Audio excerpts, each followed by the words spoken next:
Hi, I'm Joni Marks. I'm a three-time international best-selling author and the creator of three acclaimed online courses for Udemy.com. And the material in this episode are edited excerpts from two of my online courses, Finding True Love and Drive Through Make It Your Own. And this video is a companion to my new article exclusively for 60ME readers, and we are focusing on how to re-engage life after 60. Is aging really a disease? If you listen to many so-called experts in the media, it is.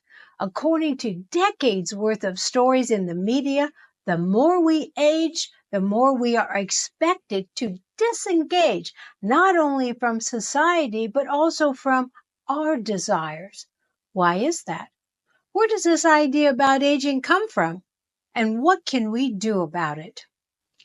In their 1961 book, Growing Old, social scientists Elaine Cumming and William Henry proposed their disengagement theory, which is based on the premise that aging is an inevitable mutual withdrawal or disengagement, resulting in decreased interaction between the aging person and others in the social system he or she belongs to. Based on the idea that older generation of society must accept their demise, the expectation is for them to go quietly into the night of their retirement. I did not know about the disengagement theory until I started my work on the myth of aging, except in truth and fact, I did know about it because I want to share an event with you. I took my mother to the Asia with me when I was on a business trip, and we were in Hong Kong, and I said, "Mother, you just go spend the day. I'm busy with my meetings." And at the end of the day, she came back to the hotel and we're having dinner, and she looked at me and she said, "I didn't see anyone my age. What did they do with all the old people? Put them in a farm someplace?" I said, "Really, Mother? You didn't see anybody old?" She said, "No." Well, when I think about it now, I was very young. I was in my 30s. So, of course, everyone I was dealing with was my age. So when I did the research on the myth of aging and saw this disengagement theory, I went, "Oh, yes, that was what my mother was talking about. That's what women of that age were feeling. And now that we are that age, we need to do something about that." So I want to share with you 10 steps that we can do to make our desires and our presence known as women who are 60 and over, and we're ready to hit the bricks running. Here are 10 steps for re-engaging with life after 60. Prioritize mental well-being. Pursue lifelong learning. Embrace physical activity. Explore new places. Positive social engagement. Indulge your creative side.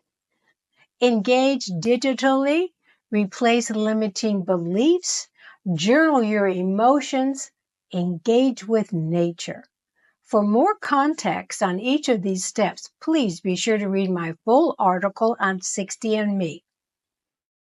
To help you integrate what you've been learning today, I'm going to guide you through 3 journal prompts.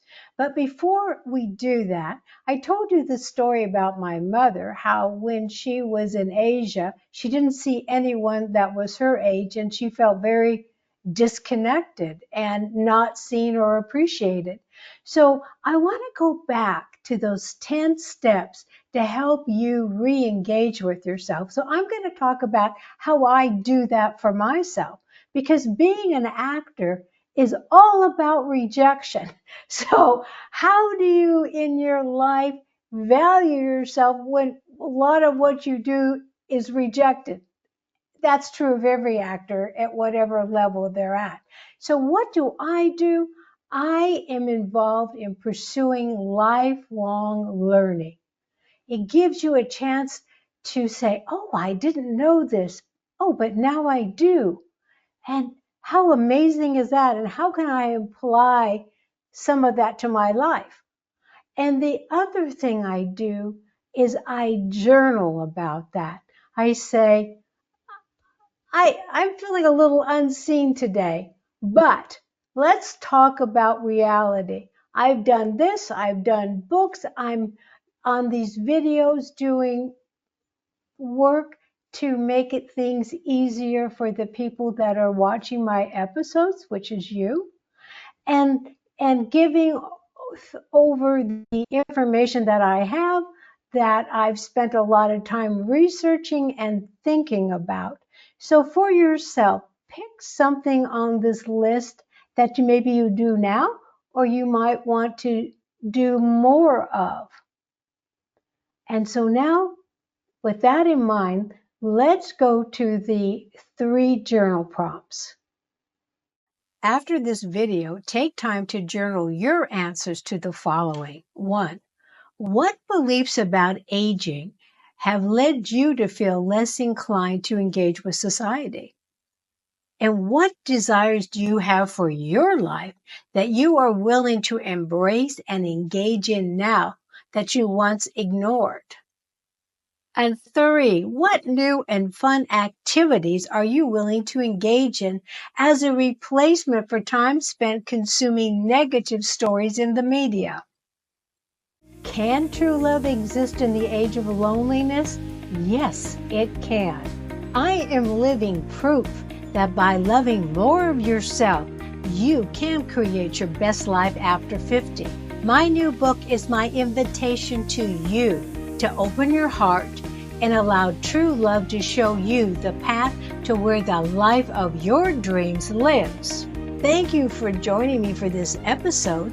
And to order a copy of my new book, Finding True Love After 50, visit Amazon.com. And if you haven't subscribed to my YouTube channel, I invite you to please do so. And until you and I meet again, remember every morning, look into your mirror, smile at yourself, and say, I am my own best friend, for I came into this world to be myself. For that I came. Thank you, and all my best. How can Joni Marks help you overcome loneliness and live your best life after 50? By ordering Joni's new book, Finding True Love After 50, subscribing to Joni's popular YouTube channel, enrolling in Joni's acclaimed online courses at udemy.com, and subscribing to Joni's podcast, Finding True Love After 50, on all major podcast platforms. If you host or produce a podcast, arrange an engaging interview with Joni by emailing her today at joni@jonimarks.com.